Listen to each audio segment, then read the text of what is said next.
دوسرا فتنہ میرے بھائیوں بڑا اہم ہے. کیا بتائیں کشور دیں نہیں زور کا کھانا کھائیں بھوک لگی. اسپیکروں کا دوسرا فتنہ کیا ہے؟ اسپیکروں کا. اسپیکر سمجھتے ہیں نا؟ پینٹ شرٹ ٹائی اور یہ کیا ہے میرے بھائی؟ یہ کوئی معمولی فتنہ نہیں ہے جس کا مقابلہ آج آپ کو کرنا ہے. اللہ اکبر. اسی لیے نبی علیہ السلام کی حدیث مرفوع حدیث سن لیں. اللہ کے رسول عبداللہ بن عباس مسعود رضی اللہ تعالیٰ عنہ نے ساتھ فرمایا انکم فی زمان. اللہ سن فرمایا انکم فی زمان. تم لوگ اللہ کے فضل و کرم سے ایک ایسے زمانے میں زندگی گزار رہے ہو. کیسے زمانے میں؟ ماشاءاللہ کثیر فقہاؤہ اور قلیل خطباؤہ. کہنے والے کم ہیں، تقریریں کرنے والے کم ہیں، لیکن علم رکھنے والے زیادہ. الحمدللہ علم رکھنے والے زیادہ اور کہنے والے اسپیکر کم، بردر کم. وہ تو زیادہ اسپیکر کم ہے. سمجھ گئے؟ علم ہے، کتاب و سنت کا فہم ہے، عمل کرتے ہیں، اصلاح کرتے ہیں. نمبر 2 دوسری چیز کیا ہوگی؟ قلیل تھوڑے ہیں سوال کرنے والے اور زیادہ ہیں دینے والے. دینے والے زیادہ ہیں. العمل فیہ خیر من العلم. اس ماحول میں علم سے بڑی بہتر خیر و برکت کی چیز کیا ہے؟ جو علم ہے اس پر تم عمل کر لو. اللہ اکبر. ثم یاتی، پھر ایک زمانہ ایسا آئے گا قلیل فقہاؤہم، علم رکھنے والے کم ہوگے، اسپیکر اور تقریر کرنے والوں کی بھرمار ہوگی. کہیں نہیں، اسٹیج پر جگہ ہی نہیں رہے گی. 3 دن تک کانفرنسیں ہوگی جبھی تقریر کرنے والے ختم ہی نہیں ہوں گے. اور تقریر بھی ہوگی کیسے؟ قلیل فقہاؤہ، علم کم ہوگا، کثیر خطباؤہ، تقریر کرنے والے زیادہ ہوں گے، علم کا فقدان ہوگا. آگے اللہ کے رسول نے ارشاد فرمایا سوال کرنے والے زیادہ ہوں گے اور دینے والے کم ہوں گے. اس زمانے میں جب یہ ماحول ہو، کہنے والے زیادہ اور علم والے کم، تو اس وقت کیا ہوگا؟ اللہ کے رسول صلی اللہ علیہ وسلم نے ارشاد فرمایا اس زمانے میں عمل سے کہیں بڑا عمل سے بھی کئی گنا خیر و برکت کی چیز ہوگی علم حاصل کرنا. اور کتنی بڑی جہالت ہے معلوم ہے؟ ایک ہمارے ساتھ جو آیا، اب حالت ذرا دیکھو علم کی. ایک صاحب نے بڑے اسپیکروں میں سے ٹیلی فون کیا، ہمارے پاس ایک مسئلہ آیا ہوا ہے. کیا مسئلہ آیا؟ فلاں انسان نے اپنی بیوی کو طلاق دے دیا اور پھر رجوع کرنا چاہتا ہے. میں نے کہا کہ کیسے طلاق دیا؟ ایسے دیا. اچھا ہمیں تو معلوم نہیں، ذرا شاعر سے تحقیق کر لیتا ہوں، علم ذرا دیکھیں، تحقیق کر لیتا ہوں. تو میں نے کہا کہ تحقیق کر کے بتائیں. تحقیق کر کے بتایا تو میں نے کہا بات اصل یہ ہے کہ اگر عدت کے اندر ہے تو رجوع کر سکتا ہے. ابھی تو کسی نے ہمارے بڑے بیٹے کا نمبر دیا، یہ مولوی کام کریں چلا دوسرے سے پوچھیں. اس کے پاس گیا تو اس نے بھی ایسے ہی بتایا. کہا وہ بھی بتایا، تم بھی بتائے. تو وہاں بیٹے نے ٹیلی فون کیا، وہ آپ سے پوچھ. میں نے کہا کہ ہاں. تو پھر اس نے میرے پاس ٹیلی فون کیا تو کہا کہ کیا؟ میں نے کہا کہ اگر طلاق کے بعد 3 مرتبہ عورت کی نماز نہیں چھوٹی تو رجوع کر سکتا. الحمدللہ تب تو میری بیوی کو طلاق ہوئی ہی نہیں. کیوں؟ میری بیوی نماز پڑھتی ہی نہیں، نماز چھوڑے گی کیا تب تک؟ اللہ اکبر. یہ علم ہے. بڑا خوش الحمدللہ ہماری بیوی کو طلاق پڑی ہی نہیں. کیوں؟ جب پڑھتی ہی نہیں کم وقت چھوڑے گی کیا؟ اس کو اتنی سے بات معلوم نہیں کہ ہاں نماز چھوٹنے کا کیا مطلب ہے. سوچو ذرا سا میرے بھائی، سوچو یہ جہالت. کثیر خطباہ قلیل فقہاہ و کثیر خطباہ. کہ میرے بھائیو ضرورت ہے علم کی. آج ضرورت ہے میرے بھائیو.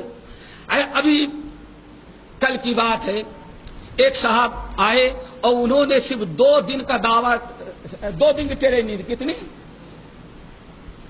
دن؟ 2 دن. اس میں کھانا بھی تھا، پینا بھی تھا، گھومنا بھی تھا، ٹہلنا بھی تھا، کچھ کبڈی بھی کھیلنی تھی. سمجھ گئے نا؟ دعوت کی ٹریننگ میں بھی سب چلتا ہے.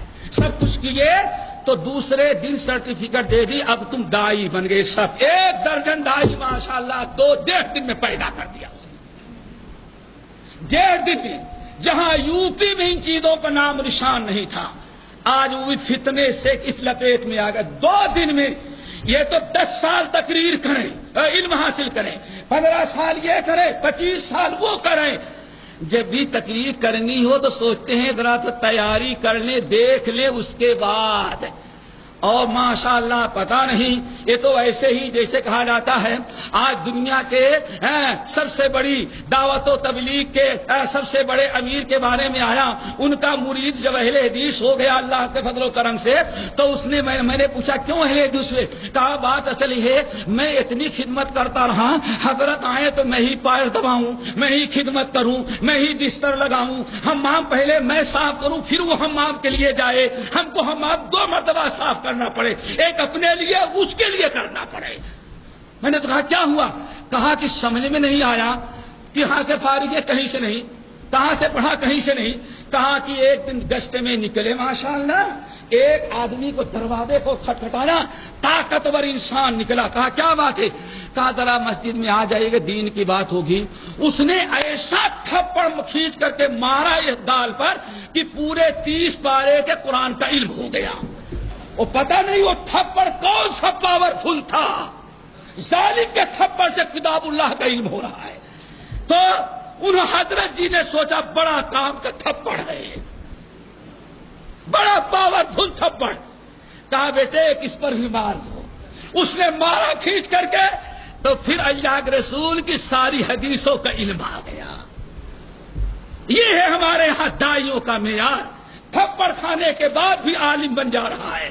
اسی لیے ایسا علم آیا، کبھی اللہ سے ملاقات کر رہے ہیں، کبھی اللہ سے معاہدہ کر رہے ہیں، کبھی اللہ کا فرشتہ آ رہا ہے، اور کبھی واللیل اذا سجا، قسم ہے لمبے زلف والے نبی کی.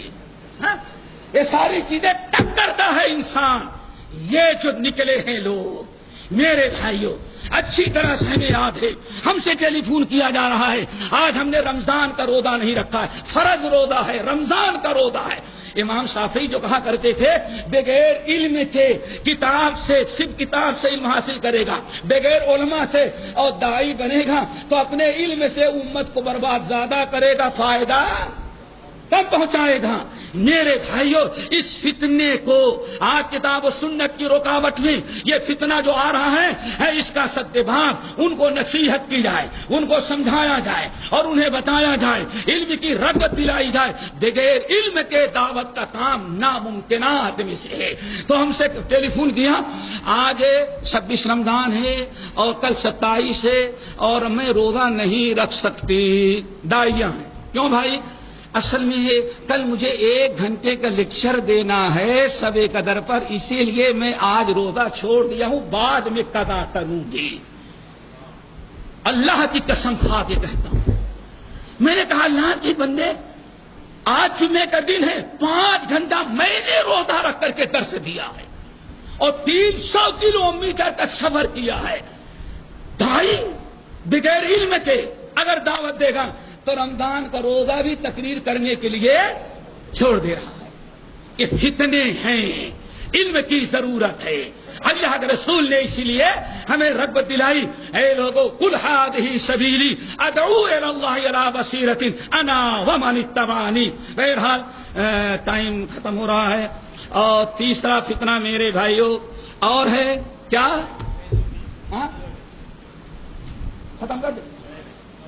چلو ہم پھر سے گنا دیتے ہیں. ہاں تیسرا ماشاء اللہ. ہاں چلو چلو آج جمع بین صلاتیں نہیں کر لیں گے. ہاں نہیں چلو یہ تیسرا. اللہ اکبر. میرے بھائیوں کیا ہے؟ اللہ کے رسول نے فرمایا دھوکے بازوں کے سال آئیں گے. ابن ماجہ کے بعد کیا آئیں گے؟ سیاتی علیکم سنوات خداعات. چکر بازی کے، دھوکہ دینے کے، فریب دینے کے سال تم پر آئیں گے اور بڑے خطرناک ایام ہوں گے. وہ ایسا ہوگا اللہ اکبر یصدق فیہ الکاذب. معتبر لوگوں کو تو جھٹلایا جائے گا اور سارے جھوٹوں کو اسلام کا علم بردار سمجھ لیا جائے گا.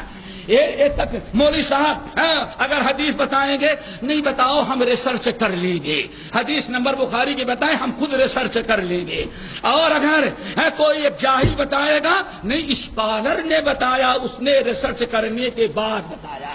علماء بتائے تو ریسرچ کرو، اسکالر بتائے تو ایمان لاؤ، وہ ریسرچ کیا ہوگا. جبکہ اسکالر بھی ماشاءاللہ اللہ ہی رحم کرے. آپ نے ارشاد فرمایا وَيُخَوَّنُ فِيهَا الْأَمِينُ.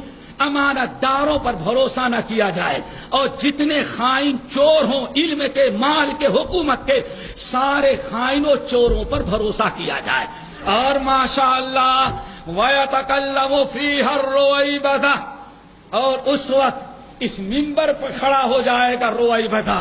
یہ لاؤڈ اسپیکر تو چھوٹا سا ہے، اس کے لیے اسپیکر بھی بہت بڑا، لاؤڈ اسپیکر بھی بڑا چاہیے، کیمرہ مین نہیں چلیں گے، اسپیشل چاہیے. علی گڑھ یونیورسٹی کا فارغ شدہ ہونا چاہیے. اللہ اکبر. وَيَتَكَلَّمُ فِيهِ الرُّوَيْبَدَةُ. اور اس وقت رویبدہ بات کرے گا. سنا ہے کبھی لفظ کیا؟ را واو یا تصغیر کے ساتھ واو اور پھر تا مربوطہ رویبدہ. وَيَتَكَلَّمُ فِيهَا الرُّوَيْبَدَةُ. اور مولوی صاحب کو چانس نہیں ملے گا، ان کو تو آدھے گھنٹے کا چانس ملے گا، اور رویبدہ کو 3 گھنٹے کا، بلکہ جب تک آپ چاہیں کہتے رہیں. الرویبدہ کی بات آئے گی، رویبدہ ہوگا. صحابہ نے کہا یا رسول اللہ 3 باتیں تو سمجھ گئے، خداعات بھی سمجھ گئے، اور یخون فیہ الخائن ویصدق فیہ الکاذب، لیکن رویبدہ کیا چیز ہے؟ آپ نے ساتھ میں بد عمل، بد کردار، بے علم، بڑی بڑی باتیں کرنے لگے، لوگوں کے مسائل حل کرنے لگے. جہاں معاملہ دین کا آ جائے، جہاں فتاوے کا آ جائے، وہ بڑے بڑے فتوے دینے لگے. اور ایسے فتاوے ماشاءاللہ کہ مت پوچھیں. اگر 2-4 مثالیں دوں گا تو ٹائم ختم ہو جائے گا. اللہ تعالیٰ عمل کے توفیق نصیب فرمائے. اب اسی پر بات ہم ختم کر دیتے ہیں. آخر میں 1 منٹ اور لیں گے آپ لوگوں سے، اجازت ہے؟ 1 منٹ. اگر اس کے پیچھے کم سے کم 00 لگانے پڑیں گے، لیکن صرف 1 بار.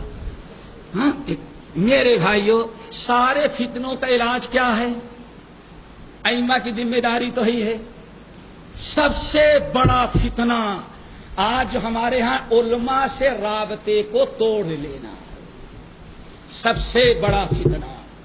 مسجد کے امام عالم ہے، مفتی ہے، اس سے کوئی رابطہ نہیں.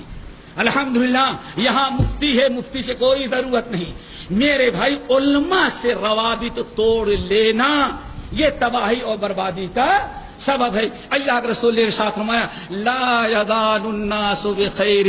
میری امت برابر خیر و برکت پر. اور یہ بھی سمجھ لو یہ اہل حدیث ہمیشہ اس وقت تک اہل حدیث رہیں گے. کب تک؟ ما اخذوا علم من الاکابر، جب تک اکابر سے علم حاصل کریں گے. فتوا لینا ہوگا تو آفس میں جائیں گے، جامعہ رحمانیہ میں جائیں گے، ان علماء سے پوچھیں گے. اور جہاں اسپیکر سے پوچھنے لگے، اسکالر سے، اب سمجھ جاؤ علماء سے کٹ گئے تو ہم تو ڈوبے ہیں صنم، تجھے بھی لے ڈوبیں گے. لا یزال الناس بخیر، ما لا یزال الناس بخیر. ہمیشہ علماء سے رابطہ رہے اور علماء ہی مسائل کا حل کریں گے.